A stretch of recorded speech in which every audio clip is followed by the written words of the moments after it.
Hello everyone, welcome back to my channel. So I hope कि आप सभी लोग बहुत अच्छे होंगे और आप अपने एग्ज़ाम की प्रिपरेशन भी बहुत अच्छे से कर रहे होंगे।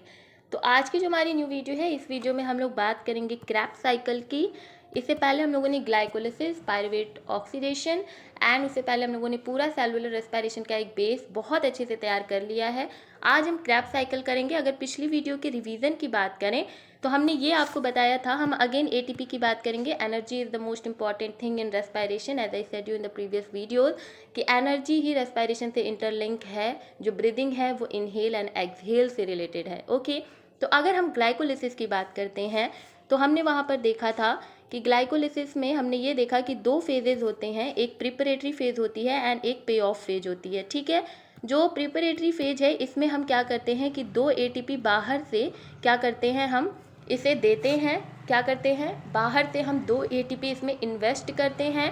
फिर पे ऑफ फेज में हमें यहाँ पर 4 एटीपी क्या होता है, वापस मिल जाता है। तो अगर हम 4 में से 2 माइनस करेंगे तो हम ये देखेंगे कि हमें ग्लाइकोलिसिस में 2 एटीपी का प्रॉफिट होता है। कितना होता है, 2 एटीपी का प्रॉफिट होता है। और हम ये भी जानते हैं कि यहाँ पर जो ग्लाइकोलिसिस है, यहाँ पर हमें कितने NADH मिलते हैं। आपको हमने बताया था कि 2 NADH यहाँ पे मिलता है। ओके, और अगर हम 1 NADH की बात करें, मान लीजिए अगर हम आपसे कहें कि एक NADH लिखा हुआ है तो वो कितना ATP बनाएगा, क्योंकि हमने आपको बताया था NADH ATP सिंथेसिस के काम में आता है। अगर एक NADH लिखा हुआ है तो वो हमेशा ही 3 ATP का फॉर्मेशन करेगा। ठीक है, 1 NADH 3 ATP का अगर फॉर्मेशन कर रहा है तो कैन यू टेल मी कि 2 NADH कितने ATP का फॉर्मेशन करेंगे। तो आपको पता होगा कि 3 2 जा 6, तो 6 ATP हमें यहाँ से मिल जाएगा। अगर हम टोटल बात करें तो हम ये देखेंगे कि 6 + 2 ATP, ठीक है, 8 ATP हमें क्या होता है, ग्लाइकोलिसिस की प्रोसेस में मिल जाता है। ठीक है, क्या ग्लाइकोलिसिस की प्रोसेस में हमें 8 ATP मिल जाते हैं। और अगर हम ऑक्सीडेशन, जो हमारा पायरुवेट ऑक्सीडेशन है उसकी बात करें, ठीक है, अगर हम पायरुवेट ऑक्सीडेशन की बात करें तो हमने ये देखा था कि ऑक्सीडेशन जब पायरुवेट का हो रहा था तो हमें 2 NADH मिल रहा था यहाँ पर। ठीक है, हमें क्या मिल रहा था, 2 NADH मिल रहा था, CO2 मिल रहा था, यही मिल रहा था ना हमें।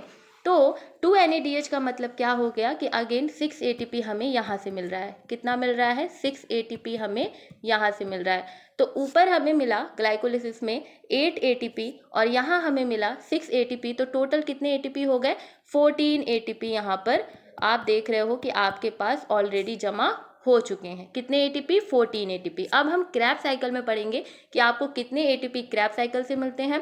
पहले ही बता दें कि सबसे ज़्यादा ATP आपको क्रैब साइकिल में देखने को मिलता है। ठीक है, चलिए आगे बढ़ते हैं और देखते हैं क्रैब साइकिल के बारे में। अगर आप चैनल पर न्यू होंगे तो बिना कुछ भी सोचे आप चैनल को सब्सक्राइब कर लीजिए, क्योंकि यहाँ पर बहुत ही वंडरफुल वीडियोज़ आपको दी जाती हैं जिससे आपकी एग्जामिनेशन बहुत ही ज़्यादा हलवा क्लियर हो जाती है। अगर हम बात करें ग्लाइकोलिसिस की तो हमने बात की थी कि ग्लाइकोलिसिस दोनों ही तरीके से होता है, एरोबिक एंड एनारोबिक प्रोसेस में। लेकिन जो हमारा formation of acetyl coenzyme A है, that is pyruvate oxidation. Second, हमारा जो सिट्रिक एसिड साइकिल है, जो आज का हमारा टॉपिक है, ये भी क्या होगा, हमारा एरोबिक रेस्पिरेशन के अंदर ही आएगा। वैसे ही ETS जब पढ़ेंगे तो वो भी एरोबिक रेस्पिरेशन के अंदर ही आता है। ओके, अगर हम फर्दर स्लाइड्स पे आगे बढ़ेंगे तो हम थोड़ा हिंदी वाले बच्चों के लिए भी आप देख लीजिए, आपको यहाँ पर आपके लिए लिखा गया है हर एक चीज़ हिंदी में, तो आप इसका स्क्रीनशॉट कर लो। वही सेम बात है जो हमने बोली है। अगर क्रैब साइकिल की बात करें तो हम क्रैब साइकिल को दो अनदर नेम से जानते हैं, और वो नेम्स हैं हमारे क्रैब साइकिल, पहला नेम है, दूसरा है ट्राई कार्बोक्सिलिक एसिड जिसे हम TCA कहते हैं। क्या कहते हैं हम, TCA कहते हैं। और एक और इसका नाम है, क्या नाम है, सिट्रिक एसिड साइकिल। क्या बोलते हैं, सिट्रिक एसिड साइकिल बोलते हैं हम इसे। तो सिट्रिक एसिड साइकिल यहाँ पे नहीं लिखा हुआ है तो उसे आप याद कर लेना। ठीक है, क्या भाई, एक बार लिख देते हैं हम कि हम इसे सिट्रिक एसिड साइकिल भी बोलते हैं। दो नाम पता चल गया ना, try carboxylic acid, citric acid, ये दोनों ही नाम हमारे क्रैब साइकिल के हैं। क्रैब नेम क्यों रखा गया, क्योंकि इसकी डिस्कवरी जो थी वो की थी सर हैंस क्रैब ने 1937 में, जिसके लिए उनको क्या मिला था, नोबेल प्राइज़ मिला था 1953 के ईयर में। And that's why for the honour इनका जो लास्ट का वर्ड है क्रैब, उसे ही इस साइकिल में इंक्लूड कर दिया गया और नेम रख दिया गया क्रैब साइकिल। तो फॉर द ऑनर जो हमारे हैंस क्रैब का लास्ट नेम क्रैब है, उसी से इस साइकिल को रिप्रेजेंट कर दिया गया। ओके, उसके बाद जितने भी रिएक्शन होते हैं सिट्रिक एसिड साइकिल में वो सभी हमारे माइटोकॉन्ड्रियल मैट्रिक्स में होते हैं। क्या? माइटोकॉन्ड्रियल मैट्रिक्स में होते हैं। लेकिन जो रिडक्शन होता है एफएडी का, जो हमारा रिडक्शन होता है एफएडी का, वो जाता है इनर मेम्ब्रेन में माइटोकॉन्ड्रिया के, जहाँ पर ईटीएस की प्रोसेस आप देखोगे। तो आपको ये याद रखना है कि क्रैब साइकिल के जितने भी रिएक्शंस होते हैं, लाइक अभी हम आपको बहुत सारे रिएक्शंस बताएंगे, 8 स्टेप होते हैं, वो सभी रिएक्शन ही है। तो जितने भी रिएक्शंस होते हैं वो सभी माइटोकॉन्ड्रियल मैट्रिक्स में ही होते हैं। लेकिन अगर हम एफएडी जैसे एक एनएडीएच है वैसे ही एफएडीएच है, ठीक है, एक एनर्जी ही है। तो एफएडी जो है, जो कि बाद में चल के एटीपी बनाता है, ये जो इसका जो रिडक्शन होता है वो हमारे ईटीएस साइकिल में होता है। किस में होता है? ईटीएस साइकिल में होता है। ओके, जिसके लिए उसे inner membrane of the mitochondria में जाना पड़ता है, क्योंकि ईटीएस की साइकिल माइटोकॉन्ड्रिया के इनर मेम्ब्रेन में ही होती है। ओके, सिट्रिक एसिड साइकिल जो है ये स्टार्ट होती है एसिटल कोएंजाइम के द्वारा, ठीक है। एसिटल कोएंजाइम ए जब ऑक्सैलो एसिटिक एसिड से मिलता है तो वो सिट्रिक एसिड का फॉर्मेशन कर लेता है। जब एसिटल कोएंजाइम ए, जो कि हमें पायरुवेट ऑक्सीडेशन से मिला था, जब ये ऑक्सैलो एसिटिक एसिड से मिलता है तो वो क्या बना लेता है? सिट्रेट बना लेता है, या फिर हमने आपको बताया कि जहाँ भी एट लगा होता है उसे हम एसिड के फॉर्म में लिख सकते हैं, तो वो सिट्रिक एसिड बना लेता है। गेटिंग माई पॉइंट, ठीक है। उसके बाद अगर हम बात करें सबसीक्वेंट अगर रिएक्शन हम इनकी देखते हैं कि इस साइकिल में कौन कौन से रिएक्शन होते हैं, तो देखिए सबसे पहले क्या होता है कि ऑक्सैलो एसिटिक एसिड जो होता है ना, इसकी साइकिल अभी हम आपको बताएंगे, ठीक है। जो ऑक्सैलो एसिटिक एसिड जो होता है ये एक्चुअली में एकोनिटेज, उसके बाद आइसोसिट्रेट बनता है, फिर ऑक्सैलो सक्सिनिक एसिड बनता है, फिर अल्फा कीटोग्लूटेरिक बनता है, फिर सक्सेनाइल कोएंजाइम, फिर succinic acid, fumaric acid, malic acid and oxalo acetic acid, ठीक है। ये एक पूरा साइकिल है, अभी हम आपको इसको याद भी करा देंगे, टेंशन मत लो, ठीक है। लास्ट स्टेप जो सिट्रिक एसिड साइकिल की होती है वो ये होती है कि जो मैलिक एसिड होता है उसी का ब्रेकडाउन, मैलिक एसिड टूटता है और वो ऑक्सैलो एसिटिक एसिड का फॉर्मेशन कर लेता है, जिसे हम last step of the Krebs cycle कहते हैं, ठीक है। अब क्रैब साइकिल होता क्या है अभी हम आपको बता रहे हैं, पहले आप ये कुछ चीज़ें फैक्ट जान लो, फिर आपको हम क्रैब साइकिल भी बता देते हैं। अगर हम बात करें सबसे ज़्यादा एनर्जी सप्लाई की ग्लूकोज से, तो वो सिट्रिक एसिड साइकिल में आपको देखने को मिलता है। यहाँ पर आपको ओवरऑल वहाँ पे हमें 14 मिल गया, कितना मिला था हमें? 14 एटीपी मिला था ना, तो यहाँ पे हमें 24 एटीपी मिलते हैं। जब हम क्रैब साइकिल का अंत आपको दिखाएंगे तो वहाँ पे आपको दिखाएंगे कि 24 एटीपी हमें यहाँ से मिल रहा है। Okay, largest amount of phosphate bond energy भी यहीं पर प्रोड्यूस होती है, ठीक है। सिट्रिक एसिड साइकिल में ही जो रेस्पिरेशन की प्रोसेस है उसमें सबसे ज़्यादा लार्जेस्ट अमाउंट ऑफ जो फॉस्फेट का बॉन्ड एनर्जी है वो सबसे ज़्यादा इसी साइकिल में आपको दिखाई देती है।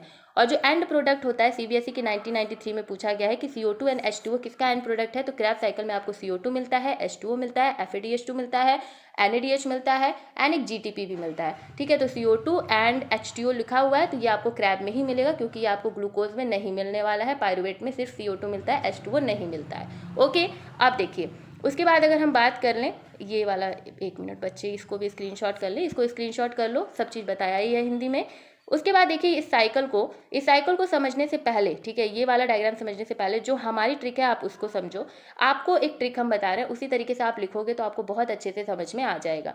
द ट्रिक इज कि आपने मॉक टेस्ट दिए हैं क्या, ये वाले जो मॉक टेस्ट कहलाते हैं, ये आपने दिया है सेल्फ असेसमेंट के लिए, अपना खुद का परीक्षण करने के लिए आपने मॉक टेस्ट दिया है, जिसमें आप देखते हो कि आप कितने क्वेश्चन अपने आप से सही कर पा रहे हो, कितने टाइम में। इसे हम क्या बोलते हैं? सेल्फ असेसमेंट, और ये अंडर आता है हमारे मॉक टेस्ट के। हो गया।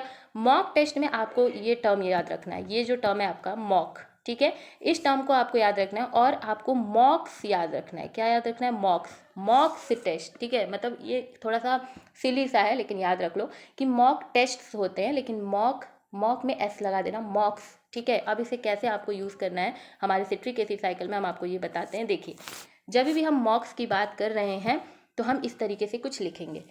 सबसे पहले हम यहाँ M लिखेंगे, ठीक है, उसके बाद फिर हम O लिखेंगे, फिर हम C लिखेंगे, ठीक है, उसके बाद हम थोड़ा सा गैप करके K लिखेंगे, ठीक है।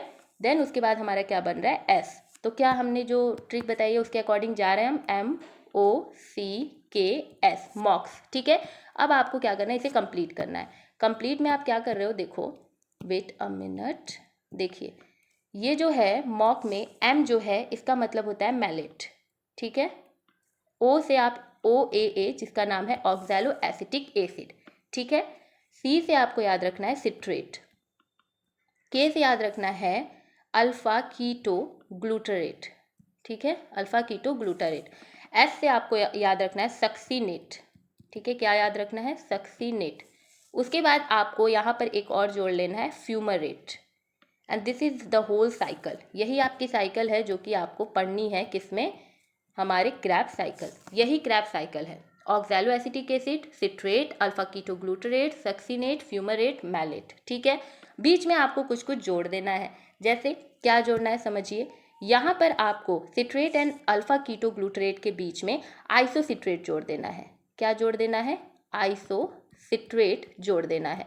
उसके बाद अल्फा कीटोग्लूटरेट और सक्सीनेट के बीच में आपको क्या जोड़ना है, सक्सीनाइल कोएंजाइम ए। इसके अलावा आपको कुछ नहीं जोड़ना है, ठीक है। सक्सीनाइल कोएंजाइम ए जो है इसको आपको जोड़ देना है। फिर सेम साइकिल आपकी जो है उसको एज इट इज़ आप लिखे रहने देना। ओके, एक बार और क्लियर करें, देखो फिर से क्लियर कर रहे हैं। सबसे पहले हमने ये देखा कि मॉक जो है ये हमारा क्या है, हमने ट्रिक बनाया हुआ है, ठीक है। अब समझो, सबसे पहले हम मॉक का एम लिखते हैं जिसका मतलब होता है मैलेट, ठीक है। फिर हम ओ लिखेंगे जिसका नाम है ऑक्सैलो एसिटिक एसिड, ठीक है, जिसको कि आप ऑक्सैलो एसीटेट भी बोलते हो।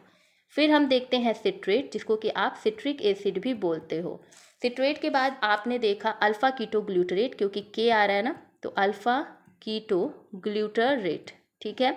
उसके बाद आपने एस देखा, एस से हमने पढ़ा सक्सीनेट, और उसी सक्सीनेट के बाद हमने आपसे बोला कि एक अलग से याद कर लेना जिसका नाम है फ्यूमरेट, ठीक है, एफ से हो रहा है फ्यूमरेट। ओके, और बीच में आपको जोड़ देना है क्या, आइसोसिट्रेट यहाँ पर, ठीक है। सिट्रेट के जस्ट नीचे एक आइसो लगा दो, आइसोसिट्रेट। अल्फा कीटोग्लूटरेट और सक्सीनेट, सक्सीनेट के जस्ट पीछे आपको क्या लिख देना है, सक्सीनाइल कोएंजाइम ए, ठीक है, सक्सीनाइल कोएंजाइम ए। यही आपका क्या है, साइकिल है, क्रैब साइकिल, ठीक है। क्या है ये, आपका क्रैब साइकिल है, ये आपका क्रैब साइकिल है। Okay, getting my point. देखिए ये है आपका क्रैब साइकिल। अब समझिए ये जो क्रैब साइकिल है ये एक्चुअली में यहाँ पर हमने सबसे पहले आपको बताया है कि एसिटल कोएंजाइम ए यहाँ आएगा, ठीक है। कहाँ आएगा, ये यहाँ आएगा, और ऑक्सैलो एसिटिक एसिड के साथ मिलेगा एंड ये सिट्रेट मतलब कि सिट्रिक एसिड में फॉर्मेशन कर लेगा, ठीक है। ये हमारी फर्स्ट प्रोसेस होती है जहाँ पे ऑक्सैलो एसिटिक एसिड जो है वो एसिटल कोएंजाइम ए के साथ मिलता है, जहाँ पर CO2 क्या है वो बाहर निकाल देता है आगे चल के, और सिट्रेट जो है उसका फॉर्मेशन हो जाता है। फिर सिट्रेट से आइसोसिट्रेट का फॉर्मेशन होता है, और आइसोसिट्रेट, ठीक है, आइसोसिट्रेट से जब अल्फा कीटोग्लूटरेट बनता है तो वहाँ पर एक NAD जो होता है वो NADH में टूट जाता है, ठीक है। तो एक NAD जो है वो NADH में टूट जाएगा, ठीक है। एक यहाँ पे NADH आपको मिल गया। उसके बाद अल्फा कीटोग्लूटरेट के बाद सक्सीनाइल कोएंजाइम जो है उसमें फिर से कन्वर्ट होने के लिए यहाँ पर एक NAD फिर अगेन एक NADH में टूट जाता है, ठीक है। बन गया एक NAD से एक NADH।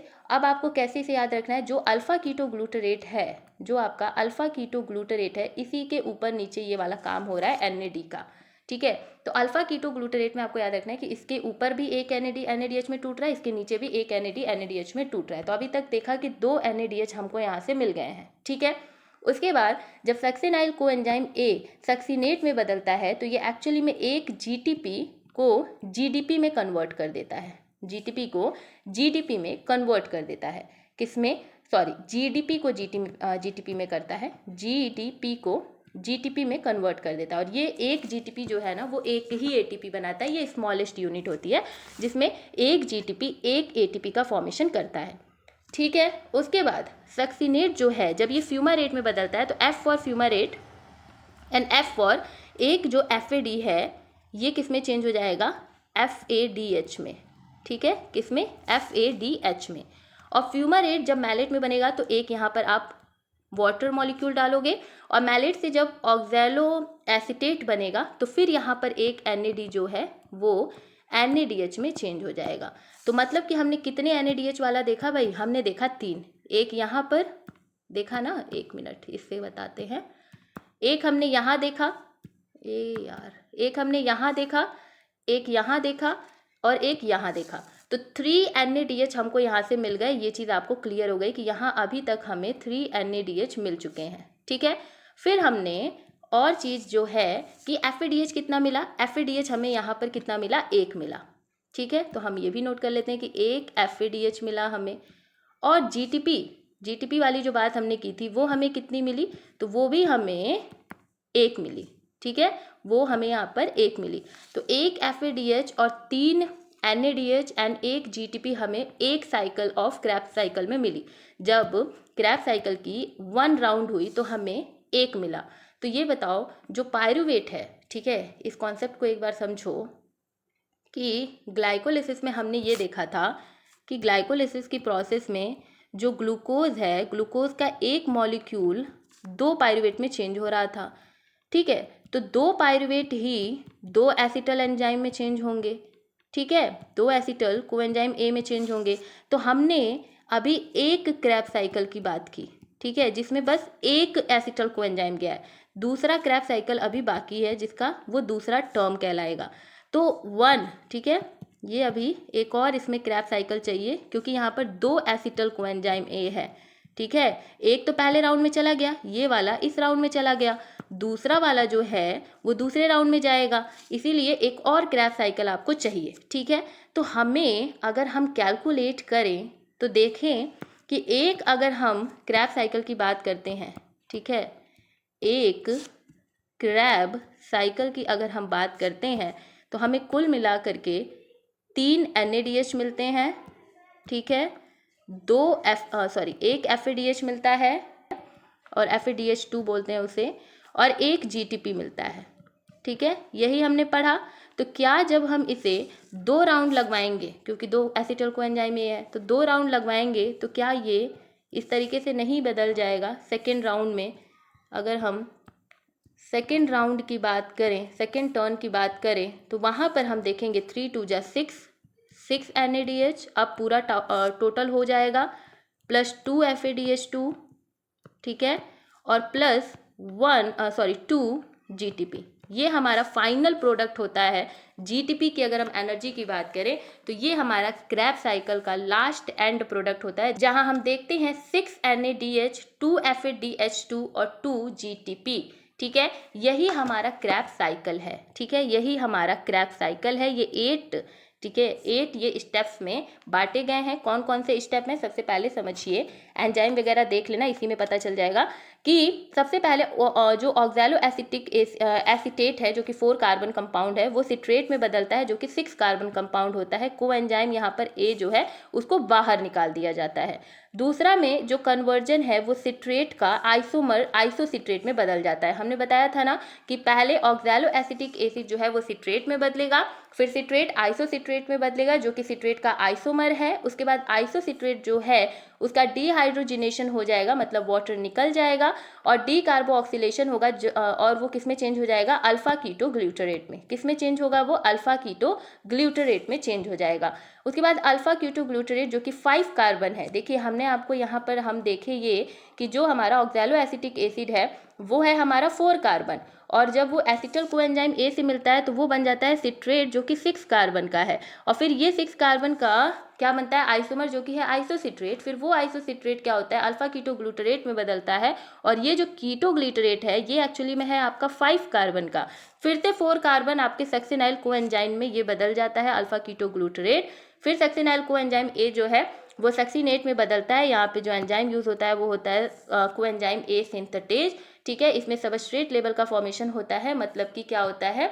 जीडीपी से आपका जीटीपी बनता है। जब हम एडीपी से एटीपी बनाते हैं डायरेक्ट जो फॉस्फोराइलेशन होता है तो हम उसे कहते हैं सबस्ट्रेट लेवल फॉस्फोराइलेशन। अगर जीडीपी का जीटीपी में हो रहा है तो भी, और एडीपी का एटीपी में हो रहा है तो भी। ओके, उसके बाद 6 में होता है ऑक्सीडेशन। जो सक्सीनेट है अब वो फ्यूमरेट में बदल जाता है। किस में बदल जाता है? फ्यूमरेट में बदल जाता है। उसके बाद किसकी प्रेजेंस में? सक्सीनेट डिहाइड्रोजिनेज के। फिर फ्यूमरेट हमारा मैलेट में बदलता है, H2O एक मॉलिक्यूल बाहर निकल जाता है। फिर मैलेट जो है वो डिहाइड्रोजिनेट हो जाता है, ऑक्सैलो एसीटेट में बदलता है, और फिर एक न्यू साइकिल यहाँ पर क्या होती है? चलने लगती है। हमने आपको बताया था कि 2 मॉलिक्यूल होते हैं एसिटल कोएंजाइम ए के, इसीलिए यहाँ पर आपको 2 टर्न देने होंगे क्रैब्स साइकिल के। और जब आप 2 टर्न क्रैब्स साइकिल चलाओगे तो 4 मॉलिक्यूल ऑफ CO2 मिलेगा, 6 NADH मिलेगा, 2 FADH2 मिलेगा और 2 ATP मिलेगा। ठीक है, ये आपका फाइनल हो जाएगा। अच्छा, जैसे हमने NADH, FADH इन सब की बात हमने जैसे NADH का हमने ग्लाइकोलिसिस में बात की थी ना कि एक NADH 3 ATP देता है, तो वैसे ही अगर हम यहाँ पर क्रैब्स साइकिल की बात करें तो हमें कुल मिला के यहाँ से कितने ATP मिलेंगे। मान लो कि आपके पास 6 NADH है, तो एक NADH अगर 3 ATP दे रहा है तो 6 NADH कितने ATP देंगे। ऑब्वियस सी बात है 18 ATP आपको यहाँ पे मिलेगा, ठीक है। प्लस 2 FADH आपको देखिए, एक FADH हमेशा ही 2 ATP आपको देते हैं। इसे आप प्लीज नोट कर लो कि एक NADH 3 ATP देता है, एक FADH 2 ATP देता है, एंड एक जो GTP होता है वो हमेशा ही आपको एक ही ATP देगा, ठीक है। तो FADH अगर 2 है तो एक FADH 2 दे रहा है तो 2 4 देंगे, ठीक है। तो यहाँ पे 4, उसके बाद यहाँ पर 2 ATP है जिसको GTP भी बोलते हैं, तो यहाँ पे 2 ATP हो जाएगा। तो अगर टोटल काउंट करें तो 18 2 20 और ये 4 24, ठीक है। देखो जोड़ लो भाई, नहीं तो तुम कहोगे ये तुम्हारा 18 2 20 और फिर ये 24, तो 24 ATP आपको क्रैब्स साइकिल से मिल गया। अगर पूरे सेलुलर रेस्पिरेशन जितना अभी तक हमने बात किया है अगर हम उसकी बात करें, ठीक है, अगर पूरे की बात करें तो ग्लाइकोलिसिस में हमें मिला 8 ATP, ठीक है, 6 हमें NADH से मिला और 2 ATP हमारा प्रॉफिट का था, ठीक है। पायरुवेट ऑक्सीडेशन में हमें 2 NADH मिला था, जिसका मतलब कि यहाँ पर हमें 6 ATP मिला, ठीक है, यहाँ पे हमें 6 ATP मिला, ठीक। उसके बाद अगर हम बात करें हमारे क्रैब साइकिल की, तो अभी हमने काउंट किया कि हमें 24 ATP हमें यहाँ पर मिल गए। तो टोटल अगर हम ATP की बात करें तो हमें यहाँ पर 38 ATP देखने को मिलता है सेलुलर रेस्पिरेशन में। एंड ये 38 ATP आपके प्रोकैरियोटिक में बहुत ही अच्छे तरीके से आपको दिखाई देंगे, लेकिन यही आपका नंबरिंग 36 हो सकता है यूकैरियोटिक सेल में, क्योंकि हमने आपको पढ़ाया था कि पायरुवेट जब हमारे माइटोकॉन्ड्रिया के मैट्रिक्स में घुसता है एसिटल कोएंजाइम ए में बदलने के लिए, तो वहाँ पर इसमें से 38 ATP में से 2 ATP वहाँ पर यूटिलाइज हो जाते हैं, जिसकी वजह से यूकैरियोटिक में 36 ATP आपको कहीं ना कहीं कॉपी में या बुक में नजर आता है दिखाई देते हुए।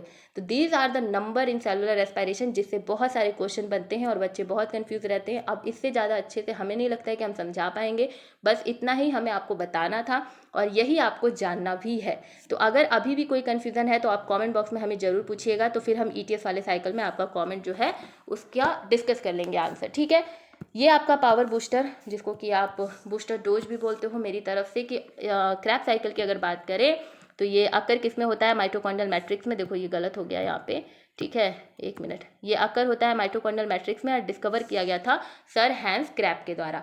प्रोसेस की अगर बात करें तो इसमें होता है क्या है कि एसिटल कोएंजाइम ए जो है वो ऑक्सीडाइज हो जाता है, कार्बन डाइऑक्साइड बना लेता है, कोएंजाइम्स रेड्यूस हो जाते हैं, ATP का जनरेशन होता है और फिर वो इलेक्ट्रॉन ट्रांसपोर्ट चेन में चले जाते हैं।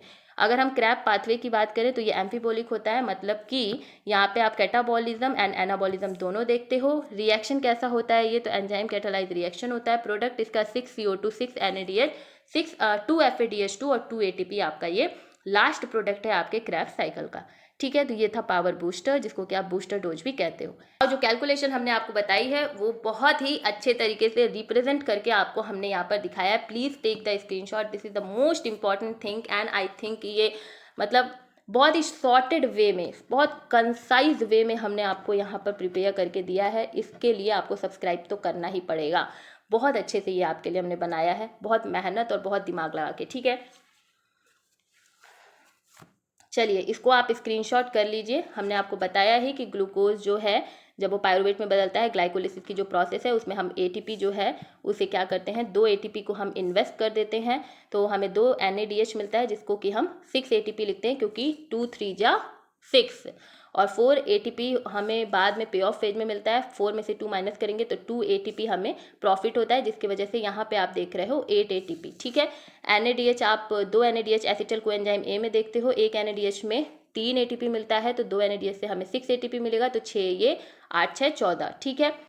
क्रैब साइकिल में आपको 6 NADH मिलते हैं तो 18 ATP, एक GTP मिलता है जिससे आप ATP बनाओगे, 2 FADH2 मिलता है जिससे कि आप 4 ATP बनाओगे। पूरा कैलकुलेट करोगे तो 38 ATP आपका फाइनल आंसर आएगा, जो कि आपके सेलुलर रेस्पिरेशन में आप देखते हो कि सिंथेसिस होता है एनर्जी के फॉर्म के लिए। ओके, तो that's all about the today's video, that's all about the Krebs cycle. Meet you in the next video, जहाँ पर हम इलेक्ट्रॉन ट्रांसपोर्ट सिस्टम पढ़ेंगे। बहुत बच्चों को वो बहुत कॉम्प्लिकेटेड लगता है, बट उसे भी हम बहुत ही हलवा क्लियर करके आपको समझाएंगे। Okay, meet you in the next video. तब तक के लिए आप हंसते रहिए, मुस्कुराते रहिए, चैनल को सब्सक्राइब करते रहिए। Bye bye.